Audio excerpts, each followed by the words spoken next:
The explorers went off and they discovered that these shiny rocks were large, uncut diamonds. The little boys did not have enough awareness to know what they had in their hands.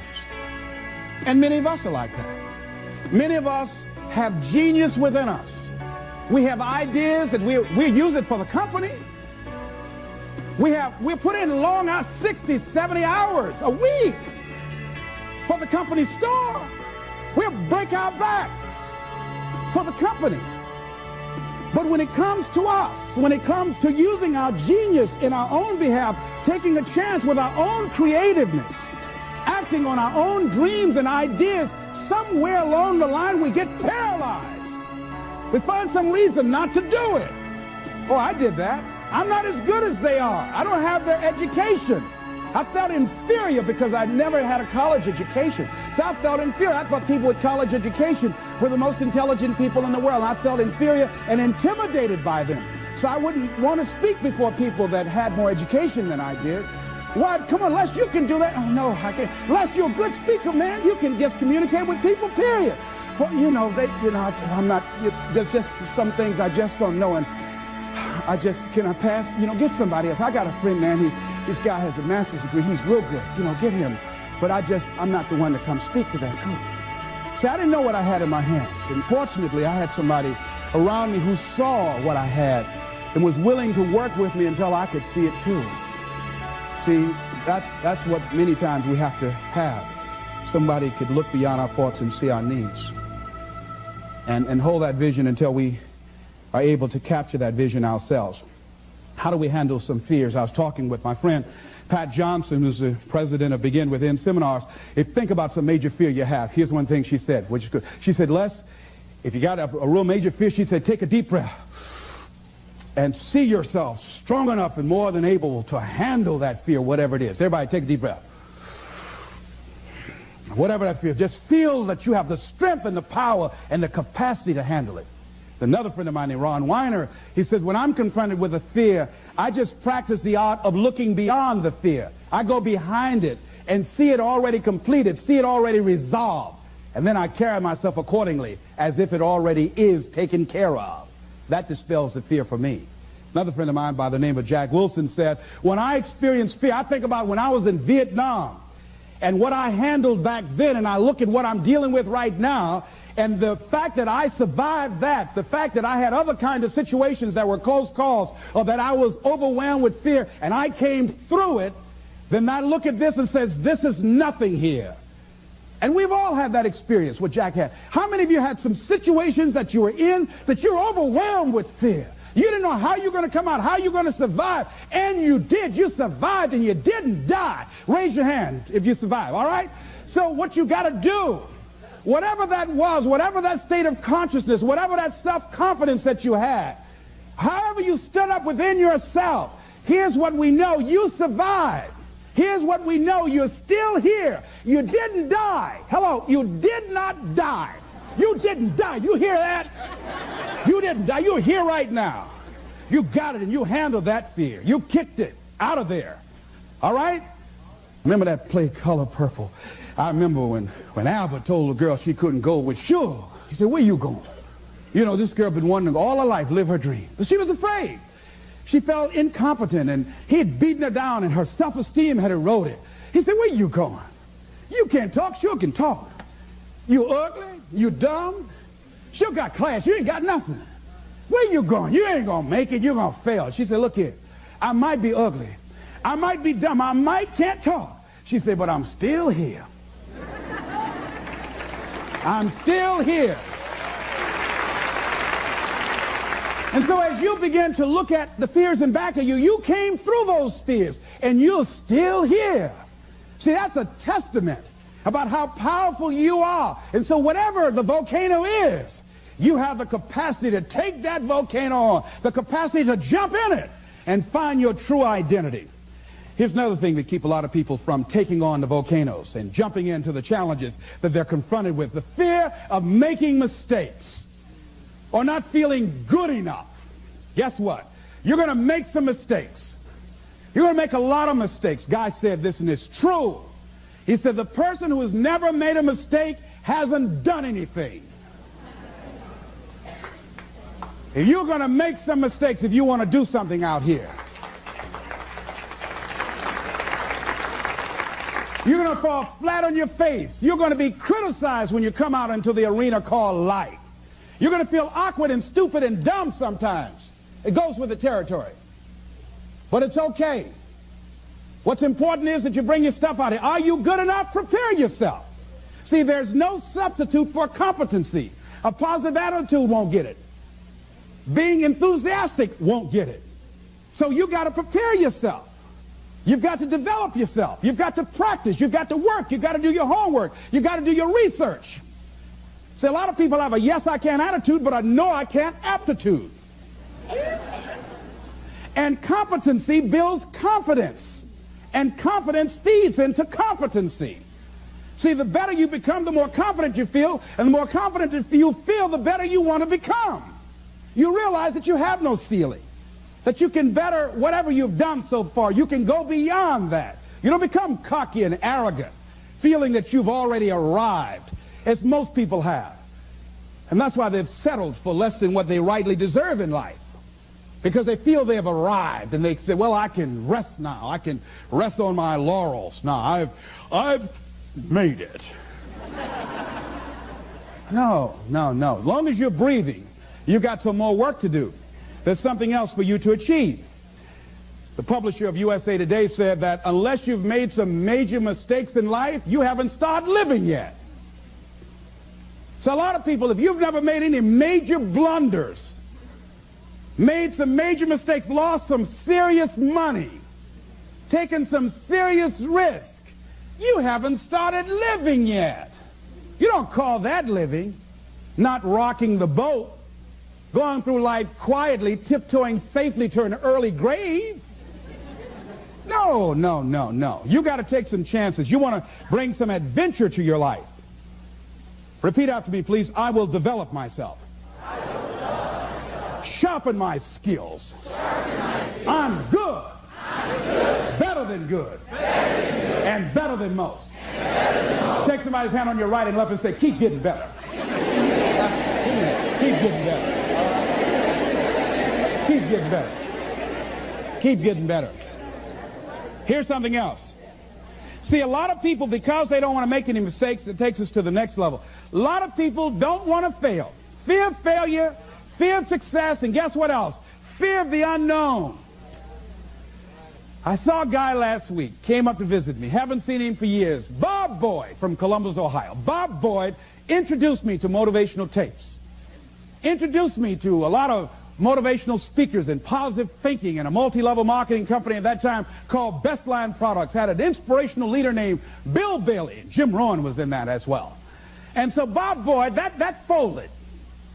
But here's what about Bob Boyd. Well, I was interested in seeing Bob last week that drove up from Columbus. Bob Boyd, that I know has been involved, personally I know, and I've been involved in business deals with him. Bob has had at least 30 failures that I know. 30 business failures since I've known him, since 1972. Incredible. So I wanted to hear this deal that Bob was bringing me. Les, I've got to talk to you. So he came in the traditional Bob Boyd fashion. Hello, Les, how you doing? I said, fine, Bob. I wanted to know if Bob had lost in his fire, steam, had life beaten his dream out of him. Bob said, Les Brown, I've got a deal. You know, you get exposure to a lot of people. Man, I've got a deal. I'm thinking, does he want me to join Amway? What is this? Man, I've got something going. Man, this thing, man, Les, it's a money machine. I said, tell me about it, Bob. But here's what was going on in my mind. Bob didn't mention anything about all the losses, deals we'd lost some money on. It never came up in conversation. It was like, this is the first deal he ever brought me. I said, what courage. You know what Winston Churchill said? You know what Winston Churchill said about courage, Pat? He said, courage is the ability to go from failure to failure without losing enthusiasm.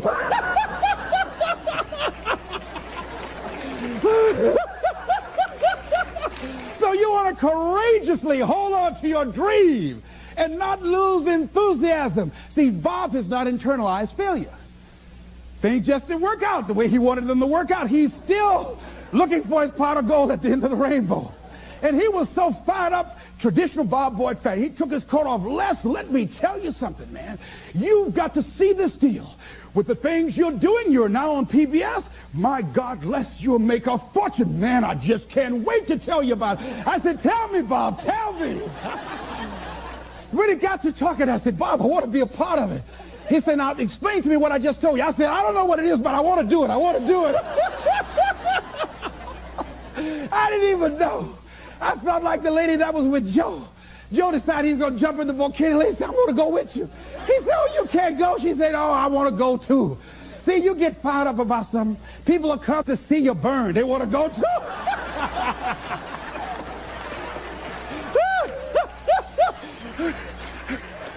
So I like the fact that Bob has not lost his fire. Bob is still hungry. Bob still sees his dream. Bob is still searching for a way to make it happen. He doesn't care about people talking about it. Man, he's never kept a job. Guy's had 15 or 20 different jobs, all these business deals. Bob has turned a deaf ear to that. You know, that's what you got to do if you want to conquer your volcano. A guy in Los Angeles, all over the front page of the newspaper, he just passed the bar after taking it 48 times.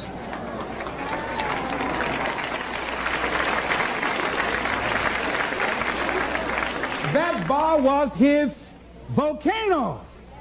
He had more than enough reason and excuses not to take it. His son has a law firm. He could have been a legal assistant, a clerk. And people all of a sudden used to laugh at this guy. He was a laughing stock. Are you taking the bar lately? Can you imagine what they did to this dude? Know what that guy is? Man making a career taking the bar. But by the way, he need to make a career to pass it. People will do that too. You know, people talk about John Kennedy Jr. failing the bar. Did you read in the newspaper that he passed? Yeah. I didn't see that, but did they make a bigger deal about him passing as they did when he failed? No, you know why? People like to see you fail. They like to see that. People are like that. I don't know why it's set up like that. I was on the expressway, traffic was jammed up. You know what was happening? It was an accident. But people pull over to the side to get out of their car to go look, to see somebody else's suffering. That's why talk shows are so popular. So people like to hear other people's misery, get it caught up in that. Then they go magnify it in their own lives because that's all they focus on. I better not catch you going to any accidents here. Bob Boyd went to conquer his volcano like that gentleman who decided it doesn't matter how many times I fail. I'm going to courageously pursue it. I don't care what people say. I don't care what they think. This is something that I want that gives my life meaning and value. You got a volcano like that in you somewhere. There's something.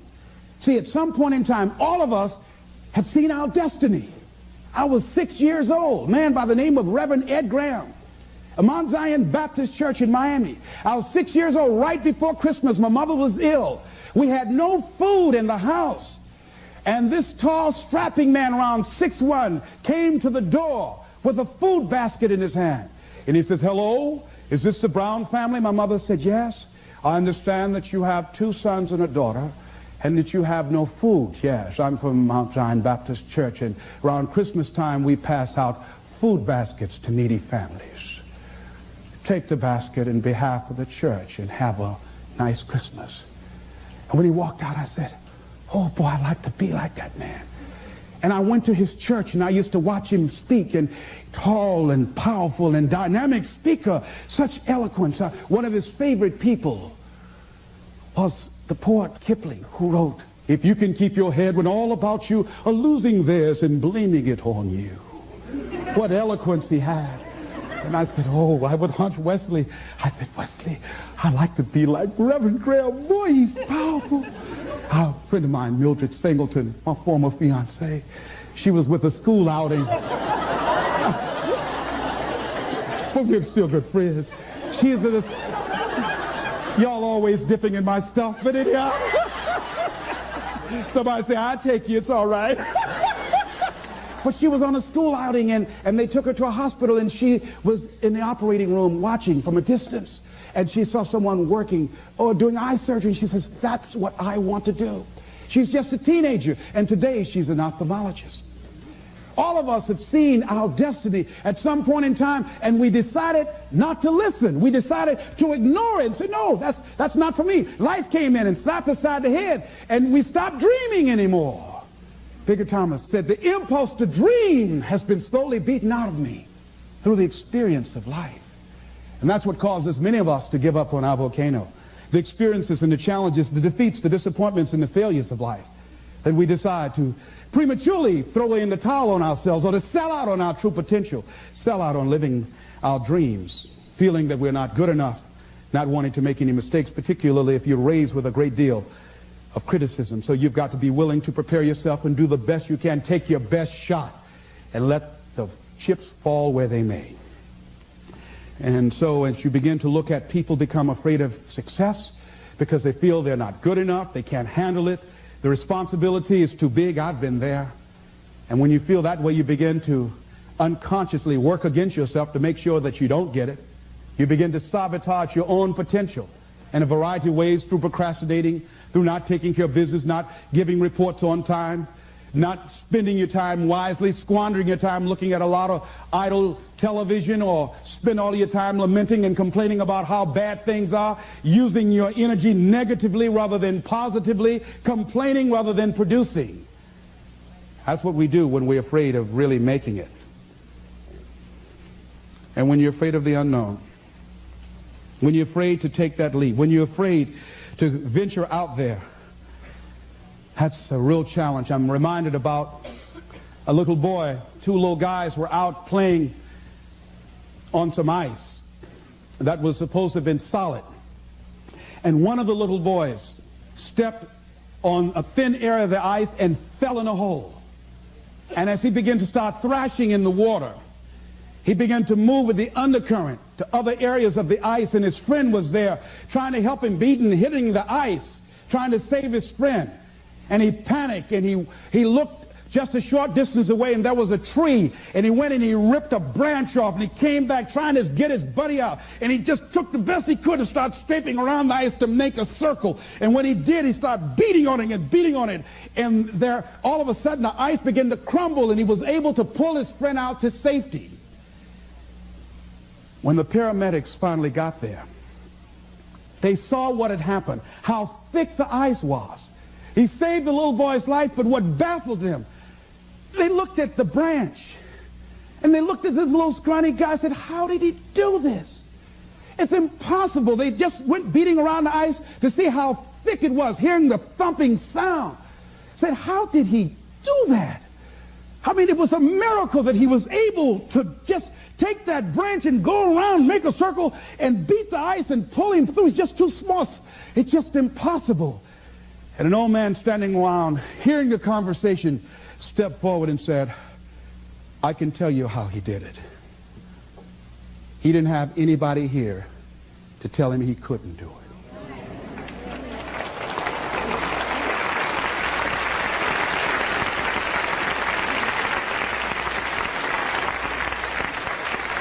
See, sometimes life will happen to you, like this little boy, and you won't have time to say no. You won't have time to think that you can't do it. The only time you will have is to act, to take the leap of faith and believe that everything is going to be all right. Take that leap of faith, trust yourself, and know within yourself that everything's going to be all right. But aren't there some guarantees you can give us, Les? Yes. What is that? You're going to die. Excuse me? You're going to die. In case you didn't understand that, you can't get out of life alive. So I'm saying to you, you got 6 months to live. Live your life now. Live your dreams now. Start acting like this is your last day on the planet. See, if we decide that we don't need a pronouncement from some physician to say we have 6 months to a year to live in order to really begin to appreciate the beauty of life, in order to really to make some hard decisions in life, See, we have the power in our hands. Like those little boys, we have that kind of power, that kind of genius, that kind of fortune, that kind of wealth, that kind of happiness, that kind of sense of fulfillment in our hands. We have that. We have that. It's in our hands. It's on us. And nobody can make that decision for us. We can give it away. We can give it to the company store for $400 or $500 a week. Or we can exchange it for how people think about us, how they feel about us, and go through life and resign ourselves to be miserable as we go to our graves, looking good for everybody else, except to ourselves. Or we can decide, hey, wait, this is the only life that I have. And that is my volcano. And I'm going to take the leap of faith. I'm going to jump in it. And I'm going to handle it because I know the universe will never give me anything I don't have the capacity to handle.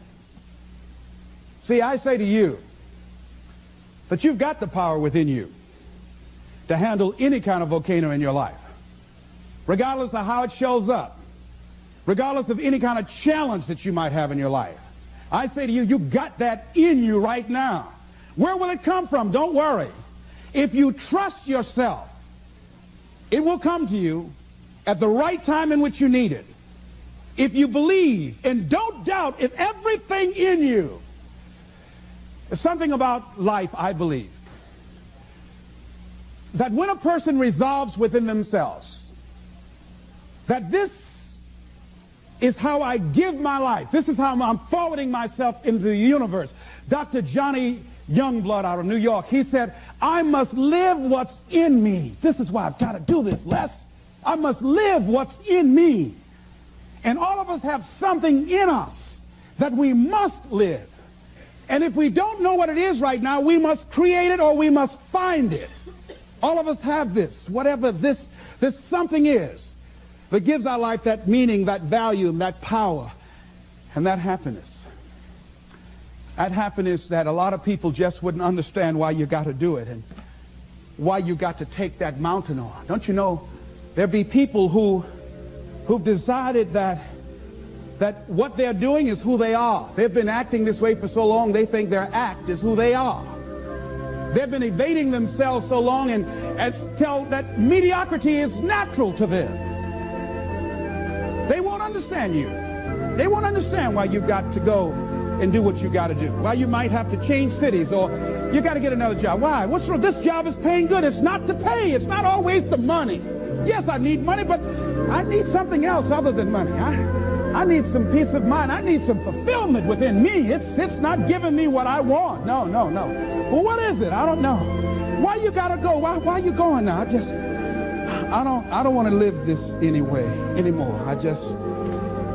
I'm out of here. Why?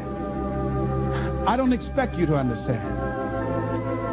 He who knows no explanation is necessary, and he who does not know, no explanation will suffice. I just got to go and jump in the volcano. Excuse me.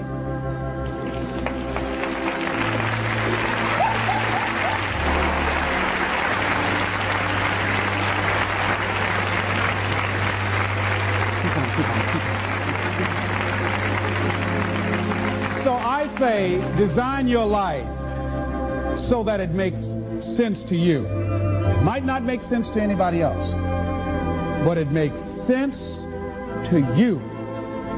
That's what's important. It makes you happy. It gives you that sense of joy. It brings back alive the little boy or the little girl in you. It helps you to have some special joy that other folk just won't understand. Go get your volcano. This is Mrs. Mamie Brown's baby boy, Leslie Calvin Brown, saying it's been a plum pleasing pleasure as well as a privilege. Thank y'all again.